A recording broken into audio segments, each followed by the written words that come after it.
Welcome to The Last Word. I'm David Jenkins. He's Chris Popes. And Chris, it's the last word. It is the last word.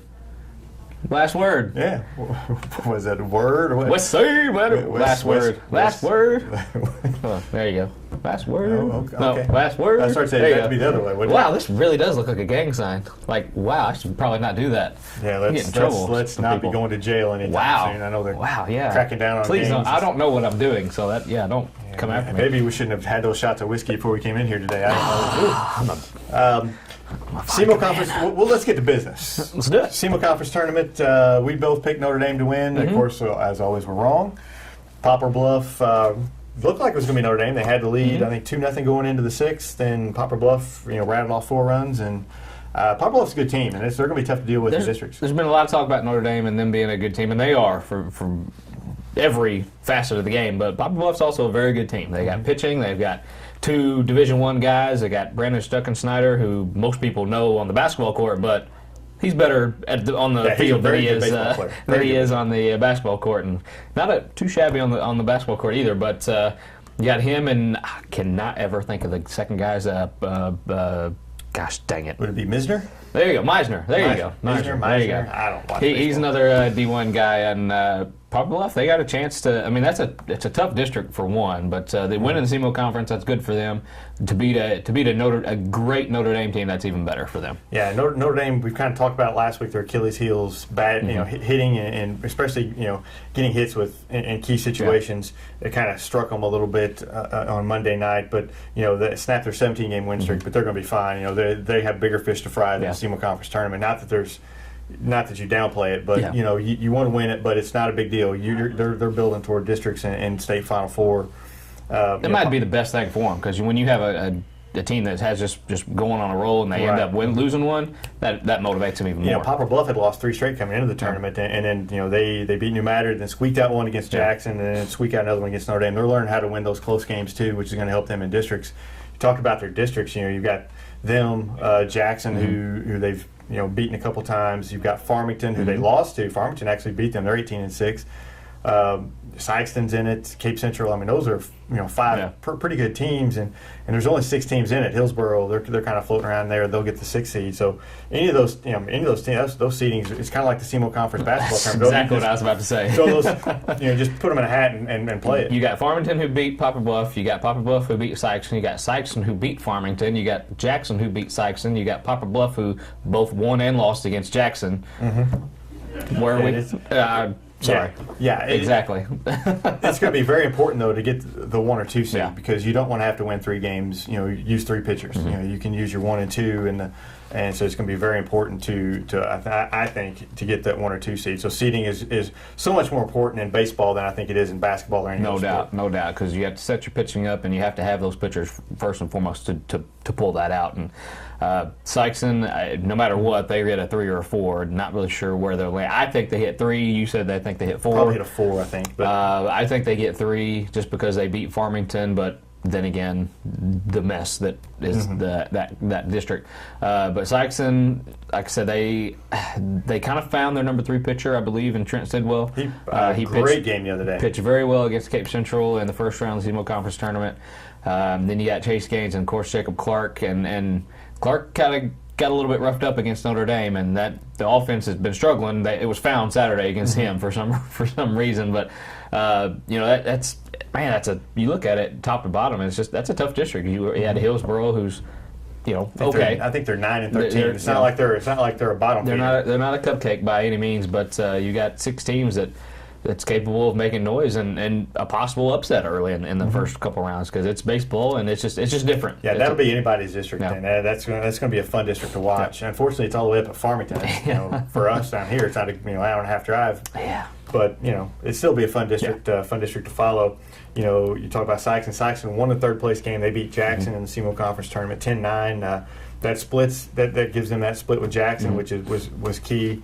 I don't know how. I don't know how you go about seeding that. I mean, when you're those coaches, it's just going to be just throw them in a hat.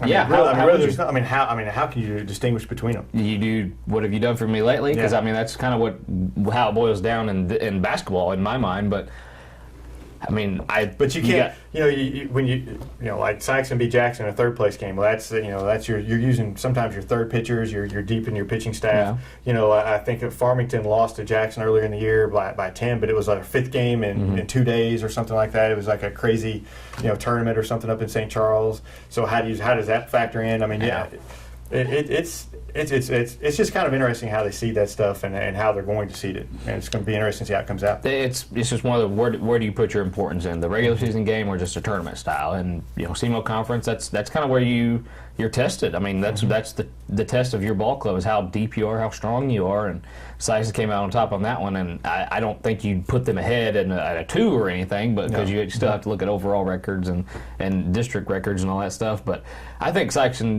I think they showed that they're, after beating Farmington in the regular season and getting third place in SEMO Conference, I think it's valid to put them at a 3. That may be. I think those 18 wins from Farmington against a pretty good schedule, Yeah. I think that'll help them too. So who knows? It could be Jackson with the 4 seed. Could be. Who knows? You never know. I can't imagine that, but it could be. Essentially, it could be. Yeah, it depends on how they want to go about it. I mean, it's just overall, I think Jackson's shown they've been the stronger team throughout the season. But when you talk about just those competitors, they haven't really shown much. They've been 500. So, and then you've got in the consolation championship you have Cape Central, who's also it looks like they're going to get the 5 seed. You'd think they would get the 5 seed, but they're that's a tough 5 seed. Yeah. That's a tough team to play in the 5 spot.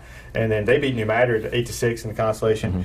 New Madrid, I don't think it's so much where they finish in this tournament. They use this tournament as kind of to catapult them because they're not going to play any team in their district as tough as these SEMO Conference teams. So they're just kind of tuning up for districts. Yeah, and that's been their last 2 years. I mean, they've weighed state runs, and this is where they've kind of used their jumping off point too. And New Madrid, they've been up and down, but they've had some issues. Let's just say that they've had some issues. Kids that weren't with the team for a while, then made some bad decisions, but now they're back. But New Madrid, they've been up and down, but they've been here before. They've got kids they're young kids that's seen the success that they've had.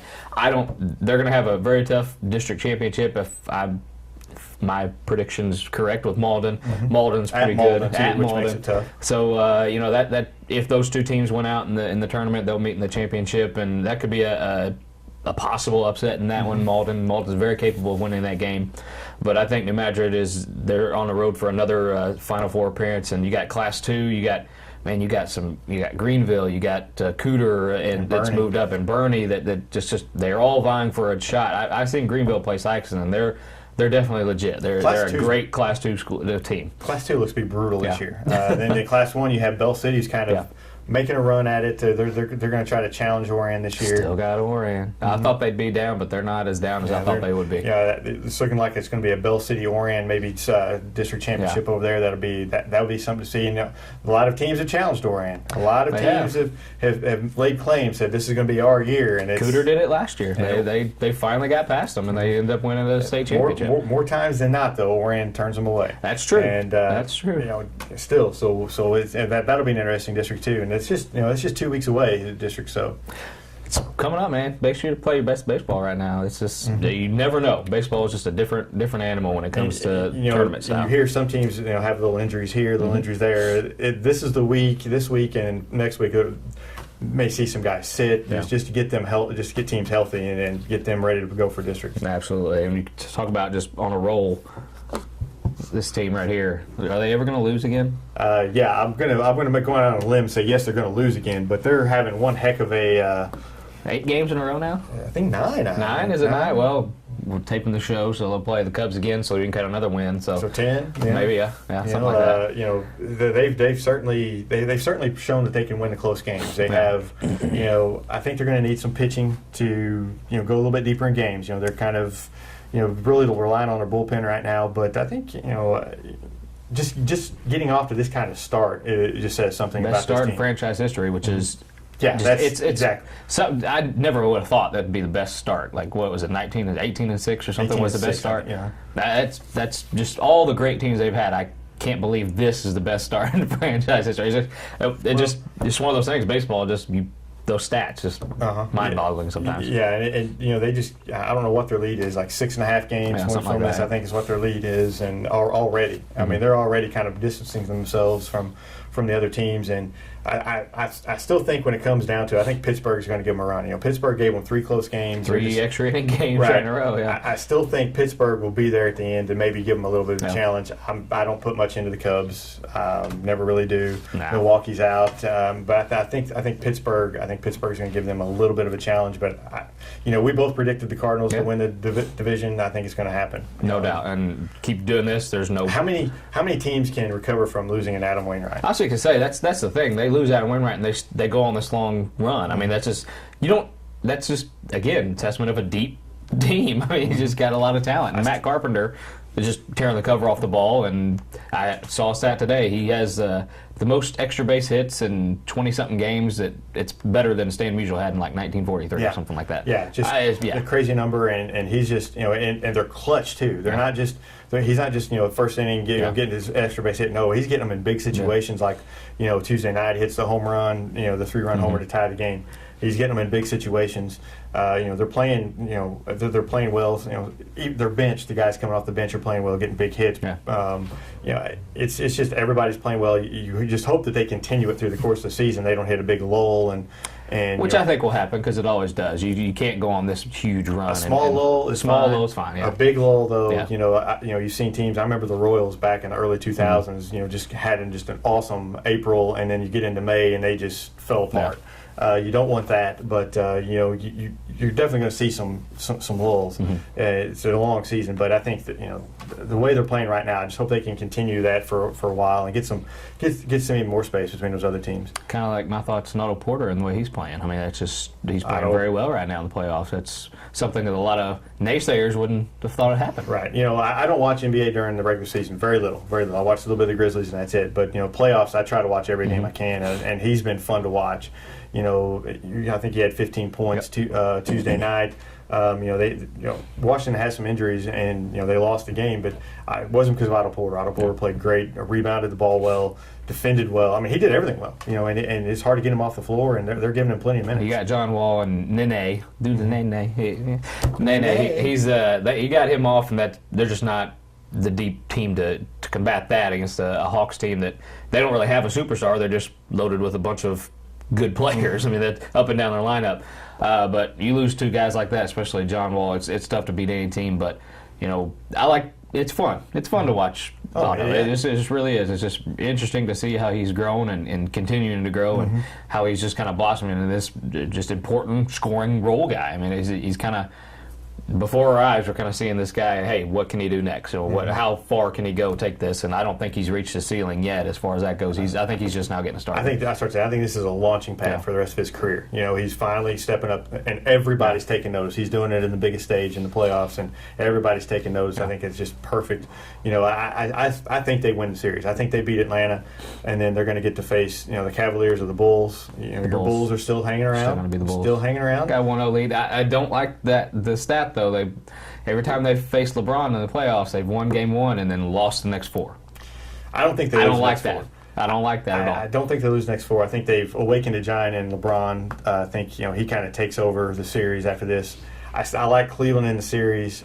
I honestly hope Chicago wins, and I hate saying this with you sitting right next to me, because I know whoever wins this series is going to the NBA Finals. So Michael Jordan's not walking through those doors. Oh, he's not. He's not. That's true. But Derrick Rose is playing very well, and if he can stay healthy, I think that's always the question. If he can stay healthy, but when you talk about the Bulls and the Cavs, I mean, LeBron's going to do what he does, but without Kevin Love, I mean, I know you still got Kyrie Irving. It's tough. It's tough. Tough. You lose that guy that's been there. Do you think he's sitting at home wanting them to lose? Think about the payday. If they lose, I think this payday goes up if they lose without him. It means more. This is what happened when I'm not on the court. If they go to the NBA championship and win it, without him, it's like we don't really need him. They need him anyway. There you go. And I have to be remiss if I didn't mention my Grizzlies. They actually took a game from the Warriors. They'll play Saturday night. Mike Conley, most underrated point guard in the game. I'm just saying. He's just a true point guard. He's a very good point guard. He can defend. He can. I don't think he's underrated, but I can see how you can. When you name the best point guards, you don't name him, and I think he's one of them. When you talk about a true point guard, yes, but when you're talking about scoring point guard, yeah, they're better than him. Yeah, But he had 20 plus. against the well, he Warriors. can score. I'm just saying he can score, but he's not. Yeah, just that's why he's not mentioned because he's not known for scoring. Yeah, he does. He facilitates. When you've got two big guys like don't Zach need to. Randolph and Marcus Gasol, just give them the ball. Pound it, grit and grind, baby. You're right. Just run that pick and roll Grit and grind. all day long, and that's what hopefully they're going to continue to do. We'll see. We'll see. What's this? What's That's, that? My little soccer team finished second place. Good Yeah. job, guys. Good Yeah, job. Just a little shout out to the little Jinkies. Yeah, kindergarten, first grade team. First time I'd ever Yeah. coached soccer. They did well. So Yeah, he didn't screw it congratulations. up. Look at that. No, I did not, which is amazing because I know very little about soccer. But it's been it was fun. Yeah. So we'll talk about who knows what next week. Man, I don't know. Everything is off the cuff. So I hope you enjoy it. Yeah, we'll see you guys next week on The Last Word.